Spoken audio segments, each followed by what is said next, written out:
নমস্কার বন্ধুরা, আশা করি সকলেই খুব ভালো আছেন। দিশারি মনীষা চ্যানেলে আপনাদের আরও একবার স্বাগত জানাই। আমাদের এবারের সফর দুদিনের জন্য মালদা টাউন। আমরা যাচ্ছি বন্দে ভারতে, সকাল 6:05 ট্রেন। মালদাতে একেবারে শহরের বুকেই গভর্নমেন্ট ট্যুরিজম হাউস আমরা অনলাইনে বুক করে রেখেছিলাম কিছুদিন আগে। এই আম্রপালি গেস্ট হাউস ঢুকে সত্যি এক অন্য ধরনের মুগ্ধতা মনের মধ্যে কাজ করে। খুব যত্ন করে সাজানো এবং প্রতিটি কোণায় কোণায় এত পরিচ্ছন্ন যে মন ভালো হয়ে যায়।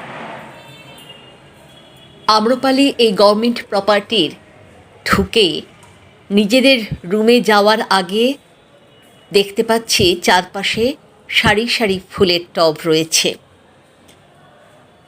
এবং এখানকার যে রিসেপশন রুমটি রয়েছে সেটিও অত্যন্ত আরামদায়ক এবং অনেক সিটিং দেখতে পাচ্ছি। মানে গেস্ট আসলে প্রচুর যত্ন সহকারে এখানে বসবার আয়োজন করা রয়েছে। এবার দেখতে পাচ্ছি আমরা সেই যেখানে গেস্টদের জন্য খাবারের ব্যবস্থা রয়েছে, ভেতরেই ক্যান্টিন। সকালে জলখাবারে লুচি তরকারি বা কেউ যদি অমলেট ব্রেড খেতে চান সেই ব্যবস্থাও আছে। চমৎকার আতিথেয়তা, মন তো সত্যিই ভালো হয়ে যায়। আমরা ঘরে ঢুকে জিনিসপত্র রেখে এবার একটু বাইরে যাব, দেখি বাইরে গিয়ে যদি কোনো টোটো বুক করতে পারি এই সাইট সিইংয়ের জন্য। আমাদের রুম নাম্বার 102। একটু বিশ্রাম নিয়ে বেরিয়ে পড়লাম টোটো নিয়ে। এই মুহূর্তে রয়েছে মালদার জহরা মন্দিরের সামনে। মা কালীর মন্দির, চণ্ডী রূপে মা এখানে পূজিত হন। খুব সুন্দর শান্ত নিস্তব্ধ জায়গা। ওই যে দূরে যে বকুল ফুলের গাছটা দেখা যাচ্ছে, ঠাকুরমশাইয়ের কাছ থেকে জানতে পারলাম এই গাছটি সাক্ষ্য বহন করে চলেছে 350 বছর ইতিহাসের। অর্থাৎ 350 বছর আগে মায়ের মূর্তি এখানে স্থাপন করা হয়েছে। এই যে মন্দিরটি দেখা যাচ্ছে সেটি মাঝখানে দুবার রিকনস্ট্রাকশন করা হয়েছে। বাকি সবটাই সেই অতীতের ইতিহাসকে বহন করে চলেছে।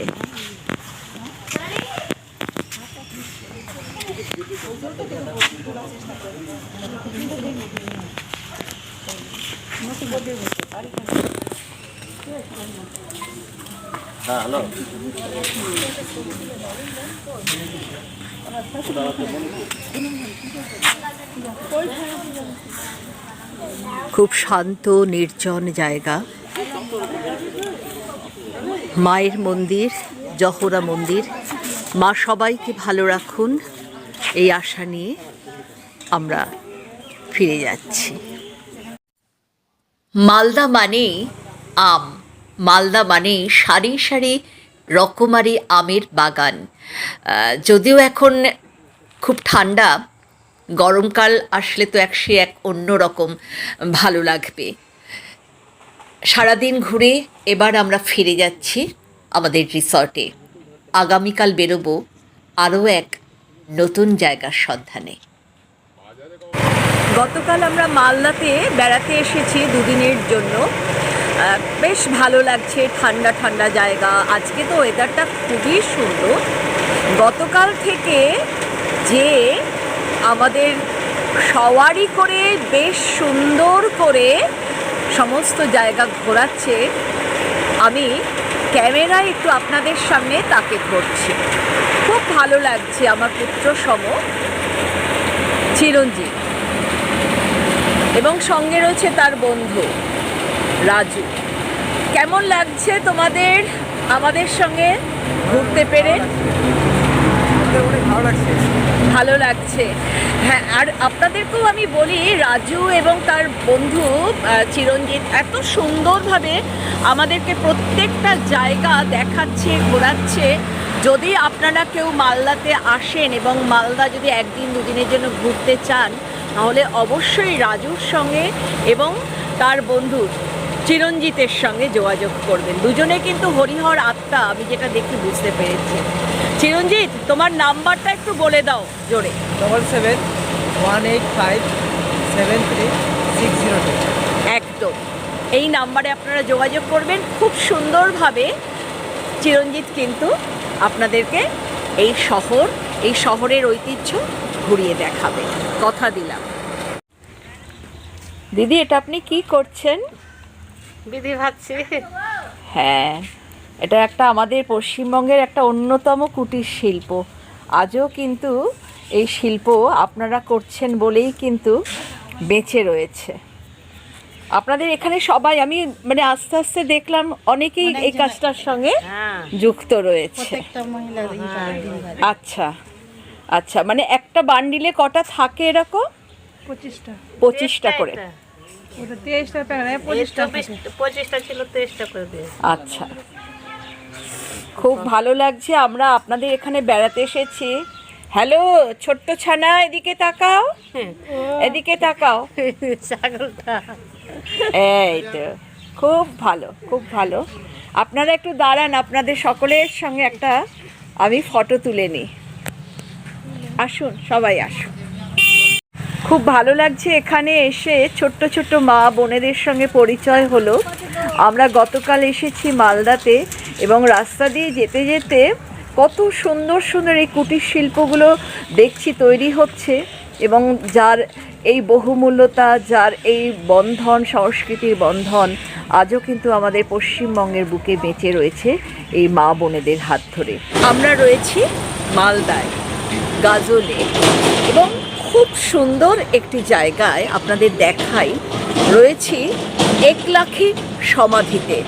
ওই যে দূরে যে মন্দিরটাকে দেখতে পাচ্ছেন, মসজিদ বলছি, মন্দির মসজিদ আমাদের সকলের কাছেই সমান, আমরা জানি। কারণ আমরা জানি কোনো ধর্ম নয়, কোনো বর্ণ নয়, মানবতাই হচ্ছে সবচেয়ে শ্রেষ্ঠ বন্ধন। তাই মন্দির হোক কিংবা মসজিদ হোক, আমরা মানুষ এবং আমাদের মানবতা হোক সেই ভালোবাসার বন্ধন। এই মুহূর্তে রয়েছে একলাখী সমাধিতে। আমি একটু আপনাদেরকে দেখাই এই যে সমস্ত বর্ণনাটা যেটা দেখাচ্ছে, আমি একটু পড়ে আপনাদেরকে শোনাই। যে গম্বুজটা আমরা এইমাত্র দেখলাম, সেটা সম্ভবত রাজা গণেশ তৈরি করেছিলেন। ইটের বিল্ডিং, ছোট্ট ছোট্ট সমস্ত ইট, আমি যেখানেই যাচ্ছি যে এত ছোট ছোট ইট দিয়ে তৈরি, এবং এই নাম, এই ঐতিহ্যের কারণে যে এটির দাম 1 লাখ টাকা। তখনকার দিনের রুপি শব্দটা ব্যবহার করা হতো।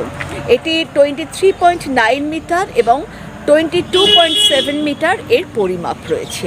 বাইরের যে দেওয়ালগুলো বাঁকা টাইলস, আমি দেখাচ্ছি, আমরা ভেতরে যাচ্ছি, এবং ভেতরে 3টে কবর রয়েছে। একটি সমাধি হলো জালালউদ্দিনের, যা রাজা গণেশের পুত্র, এবং অন্য দুটি জালালউদ্দিনের স্ত্রী এবং তার পুত্রের।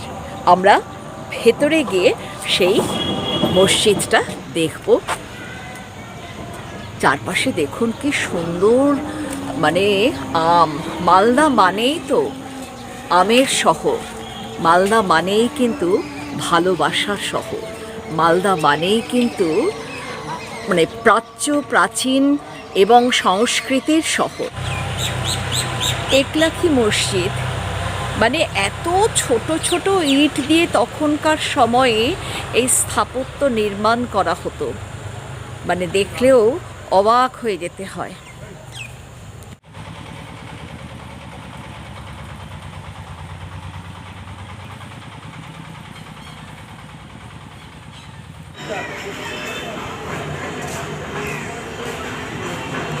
মহানন্দা নদীর তীরে আমরা দাঁড়িয়ে আছি মালদায়।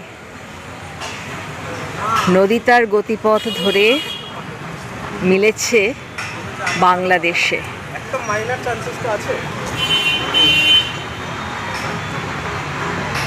আঁকা বাঁকা পথ ধরে নদী, সেই রবি ঠাকুরের আমাদের ছোট নদী চলে বাঁকে বাঁকে, বৈশাখ মাসে তার হাঁটু জল থাকে। কিন্তু শুনলাম বৈশাখ মাসে নয়, বর্ষাকালে এ নদীর দুকুল ছাপিয়ে জল চলে আসে এই উপরের দিকে। দুপাশে গাভীর দল চড়ে বেড়াচ্ছে।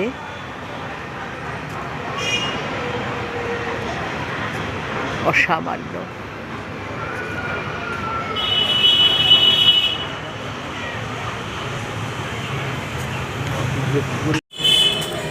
এই যে সিঁড়ির ধাপটা দেখা যাচ্ছে, তার পাশে স্কেল করে রাখা হয়েছে, অর্থাৎ জলের লেভেল কতটা আসছে সেটা এই স্কেল দেখে নির্ণয় করা যাবে। খুব সুন্দর।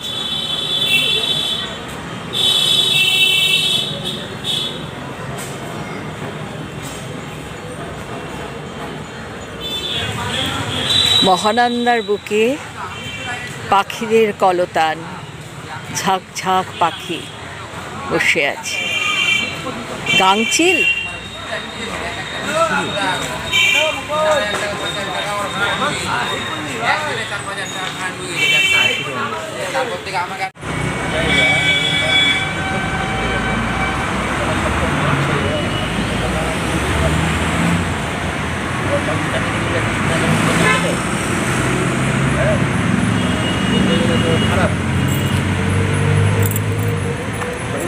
আমি এই মুহূর্তে রয়েছি মালদায়, গৌড়বঙ্গ বিশ্ববিদ্যালয়ের সামনে। আজ রবিবার, ছুটির দিন, তাই ছাত্রছাত্রীবিহীন এই বিশ্ববিদ্যালয়।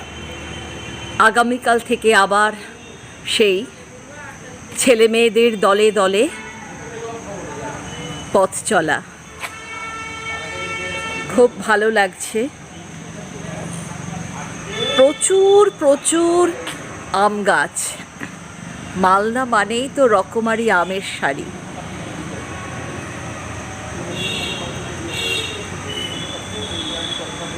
দূরে এই যে গোলাপি রঙের যে বিল্ডিংটা দেখা যাচ্ছে, এটা লাইব্রেরি।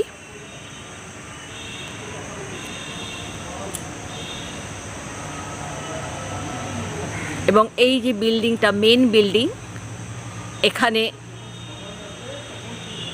পড়াশোনা ক্লাস হয়। 26টা স্ট্রিম আছে। কলকাতা থেকেও বহু প্রফেসর আসেন এখানে।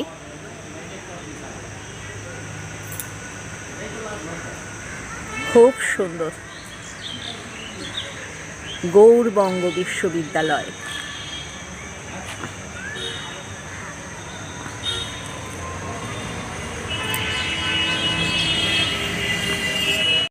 ব্যাক করো, আমি ক্যামেরায় আছি। গৌড় বিশ্ববিদ্যালয় দেখার পর আমরা আস্তে আস্তে এগোচ্ছি আরও কিছু দর্শনীয় স্থান দেখব বলে। বেলা পড়ে আসছে, সেই কবির কথায় জলকে চল। হ্যাঁ, চারপাশে সেই জলাধারকে আমরা দেখতে দেখতে, গ্রামকে অতিক্রম করতে করতে পৌঁছে গেলাম মহাপ্রভুর সেই ধামে, পুণ্যস্থান। কি সুন্দর গেট, ভারী ভালো লাগছে। দূরে ওই যে ঘোড়ায় টানা যে রথ, অপূর্ব দেখতে। এগিয়ে চলেছি। ভিতরটা কি সুন্দর। রাধাকৃষ্ণর মূর্তি। প্রতিদিন নিয়ম করে এখানে পুজো হয় এবং প্রত্যেক বছর নাকি এখানে বিশাল বড় উৎসবের আয়োজন করা হয় এবং প্রত্যেক গ্রামবাসী আসেন এবং সেই মহাপ্রভুর ভোগকে গ্রহণ করেন।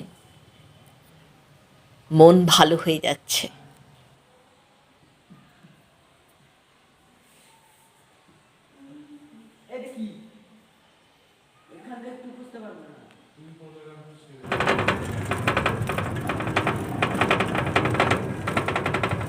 গত দুদিন ধরে বেশ ভালোভাবে ঘুরছি ঠান্ডাকে উপভোগ করতে করতে মালদা শহরে।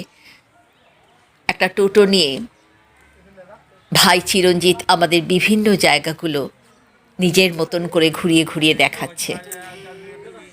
এই মুহূর্তে গৌড়ের বারদুয়ারি মসজিদ দেখতে এসেছি। সুলতান নাসরাত শাহ এই ভবনকে নির্মাণ করেন 1526 খ্রিস্টাব্দে। 12টি দরজা দিয়ে এই বারদুয়ারি মসজিদ তৈরি। কিন্তু শুনতে পেলাম যারা এখানে রয়েছেন গেট কিপার, তারা বললেন এবং দেখলামও মাত্র 11টি দরজা খোলা আছে এবং এর যে মস্ত করিডোর, আমরা একটু পরেই যাব ভেতরে, গম্বুজ আকৃতির।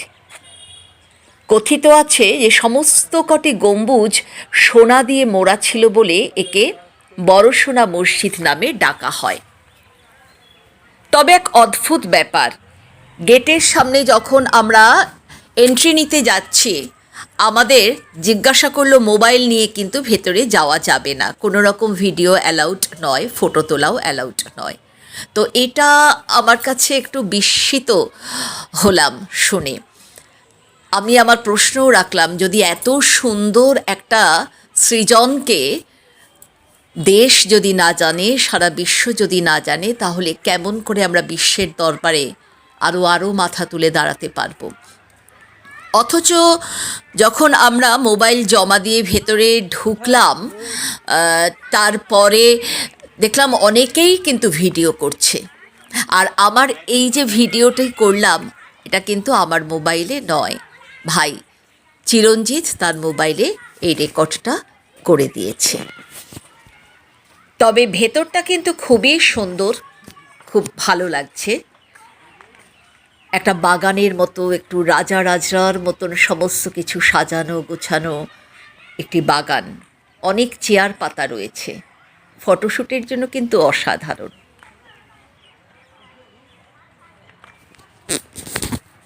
দেখতে দেখতে কেটে গেল 2 দিনের মালদা সফর। অনেক অনেক ভালো লাগা নিয়ে ফিরে যাচ্ছি। সন্ধেবেলায় রয়েছে বন্দে ভারত। আমরা হোটেল থেকে চেক আউট করে বেরিয়ে পড়ব সরাসরি স্টেশনের উদ্দেশ্যে। যে ভালোবাসা নিয়ে ফিরে যাচ্ছি, আমার হৃদয়ে জুড়ে বসত করুক আমৃত্যু। ফের যদি ফিরে আসি, আরও আলো চক্ষে যেন আসিনি, বুকে আরও প্রেম যেন আনি, পৃথিবীকে আরও যেন ভালো লাগে। যে দেখলাম, যা কিছু মনের মধ্যে রেখে দিলাম, সঞ্চয় হয়ে থাক স্মৃতির ভাণ্ডারে। ভালো থেকো সবাই, ভালো থেকো আমার স্বজন বন্ধু। অনেক অনেক শুভকামনা রইল সকলের জন্য। আবার পরবর্তী একটি ব্লগে আসব, অন্যরকম কাহিনী, অন্যরকম বেড়ানোর গল্প নিয়ে। খুব ভালো লাগবে দিশারি মনীষা চ্যানেলে তোমাদের মূল্যবান মতামতগুলো বরাবরের মতো আবারও পেলে। সবাই খুব ভালো থেকো, সুস্থ থেকো, আর হ্যাঁ, একটা সাবস্ক্রিপশন। আবার দেখা হবে।